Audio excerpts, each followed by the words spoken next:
Okay, hello again everybody.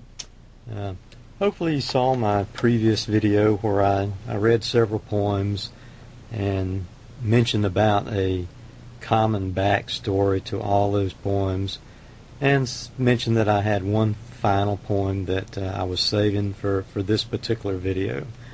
So I guess here in this particular video I need to I'll be explaining the backstory, which is kind of a commonality between all the poems, and I'll close out by reading that final poem.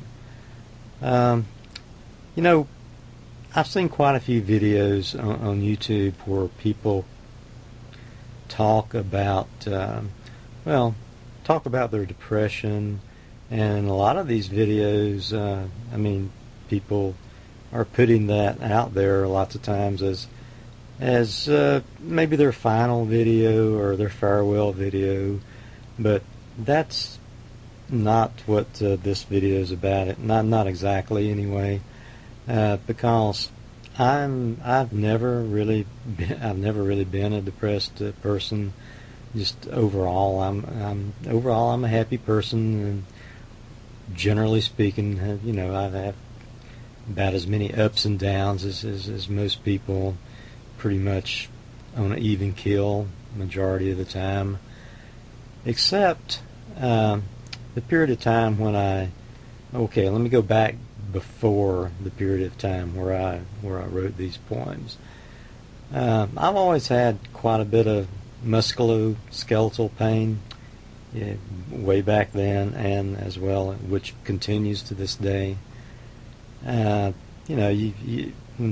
you have a long-term chronic pain type problem like that, of course, in the beginning you go to just multitude of doctors, and it's really frustrating when they can't really ever figure out what's wrong. But anyhow, about the only thing that diagnosis that they would ever come up with is fibromyalgia, which basically is kind of a wastebasket diagnosis.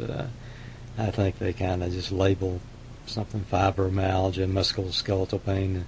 It's the name they put on it when they can't really think of anything else to put on it. But anyhow, one of the things that one of the medications that they prescribe for fibromyalgia is an anti-depressant. See, back then, that was before the days of Prozac. So one of the main medications was amitriptyline. And so I was on amitriptyline, not for depression, but for the theory is that fibromyalgia is at least in part, caused by not getting a deep enough sleep, and the amitriptyline helps you put you into a deeper sleep, which it definitely does affect your sleep patterns, especially in the beginning when you start taking it. I mean, you can take a couple of, I forget the dosage I was on now, but I know I could take just a small amount, and it would totally zonk you out. I mean, the next morning you'd wake up, but you really wouldn't be awake. It's that kind of thing. I mean, you would just really be like kind of zombified. And actually, for the first few weeks I took it, I just felt like I was walking in a daze for all day long, aside from just being just gonzo sleepy all the time. But anyway, after a while you do get used to it a little bit, and that kind of wears off. But anyhow, I took the amitriptyline for, I don't know, maybe 2 or 3 months, and it really didn't seem to be helping a bit. And my musculoskeletal pain, it was still there, plus I had all the side effects from the amitriptyline, which Prozac pretty much, in my understanding, does the same thing now as the amitriptyline did then. They're both serotonin uptake inhibitors, which of course means that you don't have enough serotonin in your brain, and this frees up the serotonin to float around there, or however you want to say it. And that's really a poor way of saying it, I know, but anyway. Anyhow, okay. So I took the amitriptyline for like 2 or 3 months. It wasn't doing me any good. It seemed like the side effects of it was much worse than any benefits, which I couldn't tell any benefits. So I just quit taking it cold turkey, which later I found out that's not really a good idea. It's not a good idea at all to quit amitriptyline cold turkey, but that's what I did. And when I quit taking it cold turkey, I couldn't sleep. Period. I went maybe pretty close to 48 hours without sleeping, just at all. Period. And along about that time, I said, well, and I'm not a drinker, never have been since graduation night in high school, but I said, well, maybe I'll just take I actually went to the liquor store, which is something I for sure don't do, but I went to the liquor store and bought some scotch. I don't know what kind it was, but anyway, I bought some scotch. Took just a couple of very small drinks of scotch, and just got, I mean, super nauseous. I mean, the most nauseous I've ever been before or since.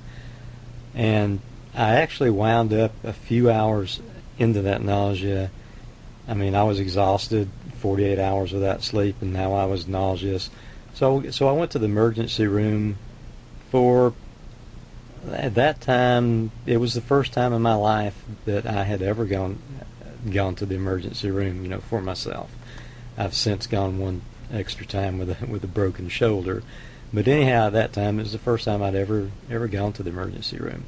So they gave me some sort of shot. I don't know what it was, but anyway, they gave me a shot, sent me along my merry way.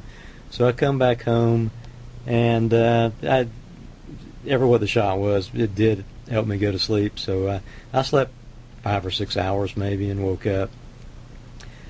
Okay, so during the next, I don't know, over the next week or two, I had always considered myself somewhat of a creative person. However, I never had really wrote anything or anything of that nature. For sure, never did any YouTube videos well before the time of something like that.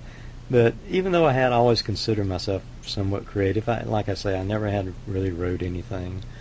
But slowly over the next couple of months, or not, slowly over the next week or two, I could, any antidepressive medication, from what I've read since, it takes a while to start working and kicking in as far as depression, as far as alleviating depression goes.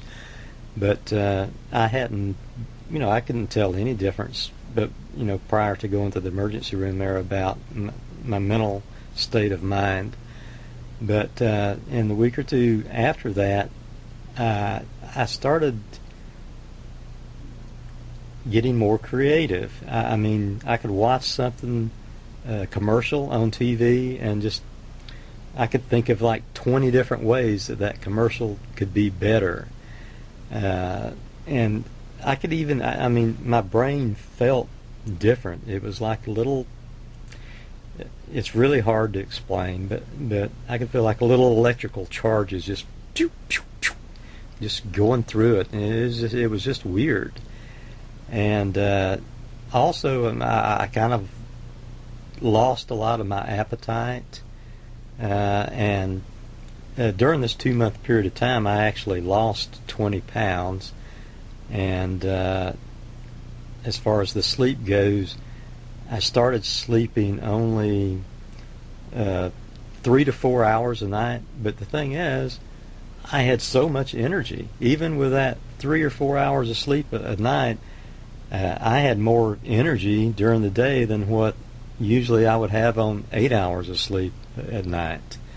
So, it was just a pretty amazing thing, and I just started writing it was like I couldn't not write these poems, or not only the poems.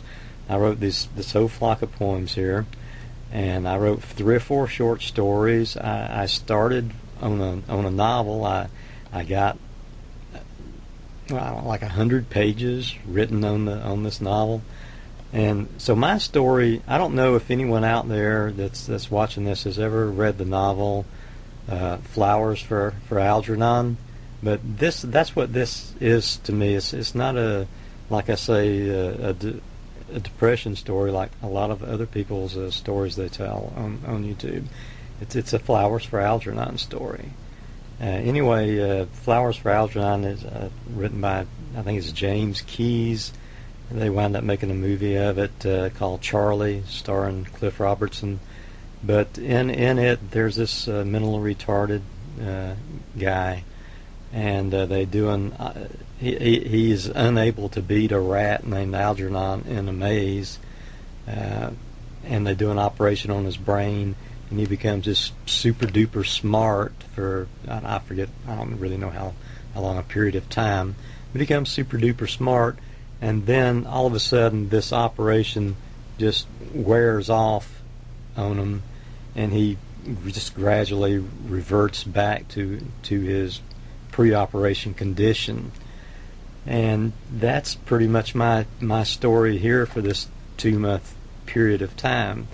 Like I say, after I went to the emergency room, things it just felt like the silent. Just, I guess, the antidepressant medicine kicked in, and even though I'm not a depressed person, never have been, apparently even some people, me anyway, don't know about anybody else, but I can just speak for myself, apparently a little extra serotonin in the brain can do you some good. Even if you're not depressed, a little extra serotonin is a good thing, or at least to me. I was just and even though I wasn't depressed before, I actually was happier. I could tell that I was happier. So, I'm kind of reminded of the Tom Cruise thing here a while back, where he disses medication, antipsychotic, or antidepressant medication and psychiatry. Screw Tom Cruise, but you don't know what you're talking about because the antidepressant medication fucking makes a difference. I mean, even though I wasn't, like I said, I wasn't depressed, but I can tell where if I had been, it would have made a difference. So, because it was basically a 2-month euphoric feeling, is what it was. Just a total euphoric feeling for a 2-month period of time, in which I just felt so much more alive, so much more creative. But like I say, I wasn't taking any more of the amitriptyline, and that over a 2-month period of time, I just gradually returned to my more normal self, which is not a bad thing. My more normal self, I suppose, is not a bad thing. But anyhow, I wrote all this stuff, everything pretty much that I've written in my life is during, other than, school assignments, things of that nature, was during this 2-month period over 20 years ago. And when that was over, I just stopped. I just quit. And I haven't really wrote anything or done anything overtly creative. I mean, there's other ways of being creative, I suppose, than writing something or doing videos or whatever. But as far as, visibly creative, producing something that other people can see and, I'm going to say and touch, but see and touch, figuratively touch and feel, that YouTube, starting a couple of months ago, is the very first time since that 2-month period over 20 years ago that I've done anything tangibly creative, I guess you could say. So that's kind of the backstory on all of these poems that I read in my previous video, and this poem that I shall be reading here shortly. And I'm just going to look at my notes here, which I actually I'm a little proud of myself because I wrote down kind of an outline and I haven't looked at it till right now, and I just want to make sure whether I missed anything or not. And I think I actually did pretty good. Woohoo. Okay.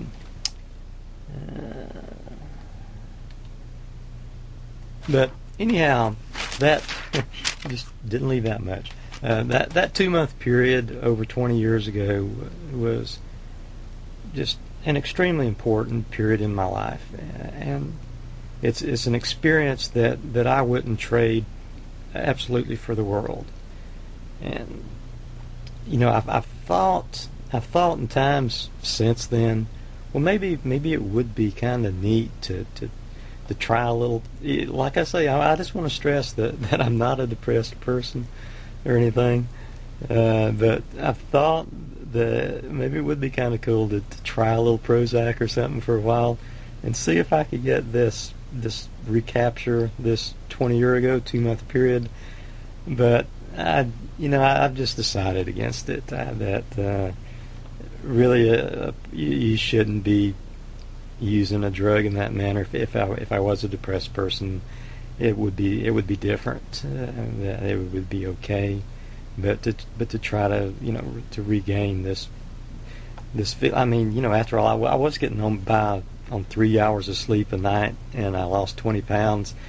I don't really know I don't really know what the long-term effects of something like that would be if I tried to keep it up. It might not be too good. There might be some sort of burnout involved there of some description. I don't know. But anyway, no, I've not taken any medication, any antidepressive medication, amitriptyline, Prozac, or any of the more modern medications at any time since then. Simply because, well, I mean, I've always been kind of a naturalist. I don't like to take medication. I don't. I just don't like to take medications. So yeah, there's my first really bad brain freeze of the night. So maybe I ought to just go ahead. I'm going to close. When I close out here, I'm just gonna read the poem here. Anyway, I just thought, like I say in my description up here, that I was doing this set. Well, set sounds like three. These two videos, just more for the backstory that I've told.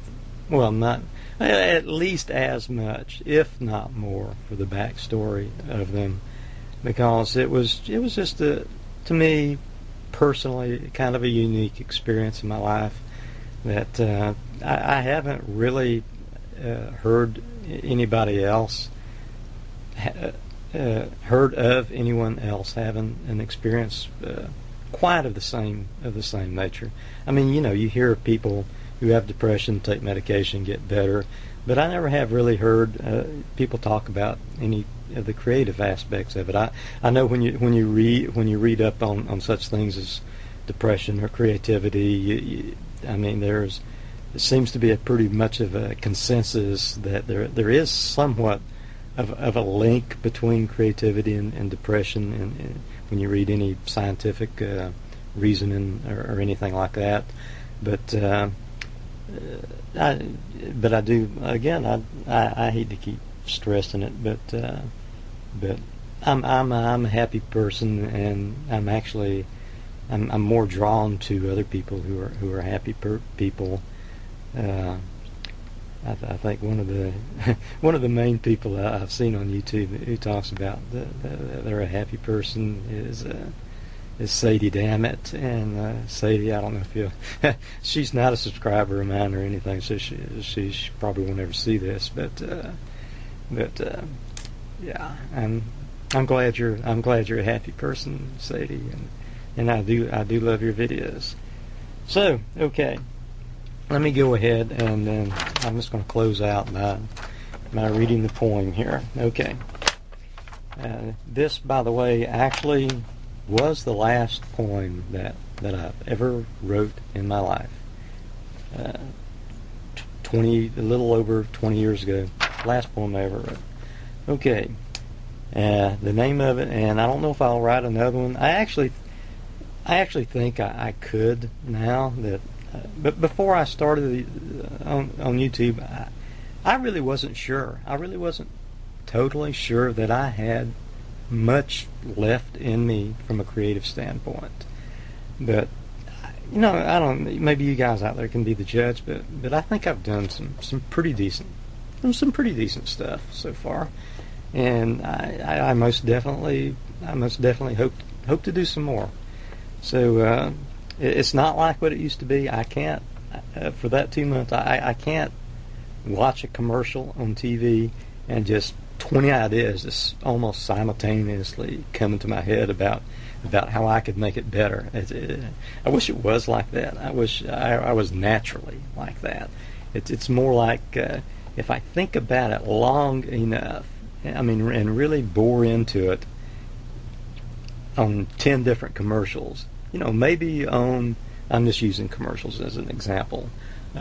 Maybe on 3 or 4 of them, I can come up with something a little bit better. It's more like that.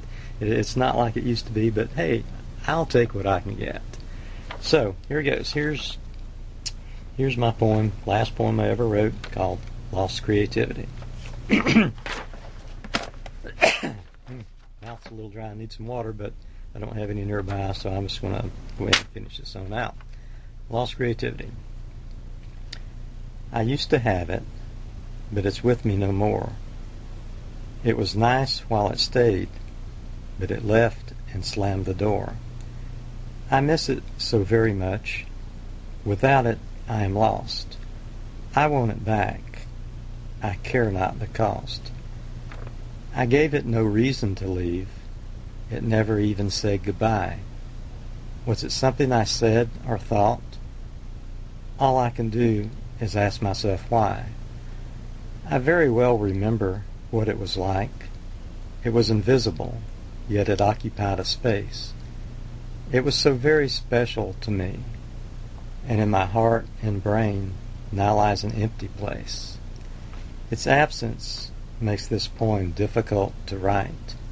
These few lines have taken so much time. Oh why did it have to leave? It belonged to me, and I considered it mine. I wonder where it has gone. Does it now reside with someone new?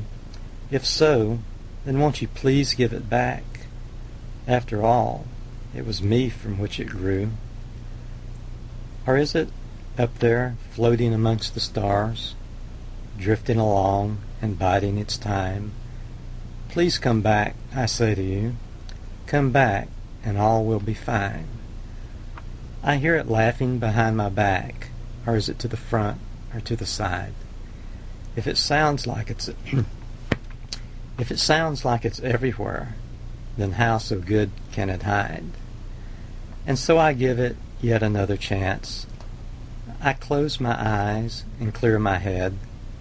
I await its return once more, its return to the place from which it fled. Okay, goodbye everybody. Till next time.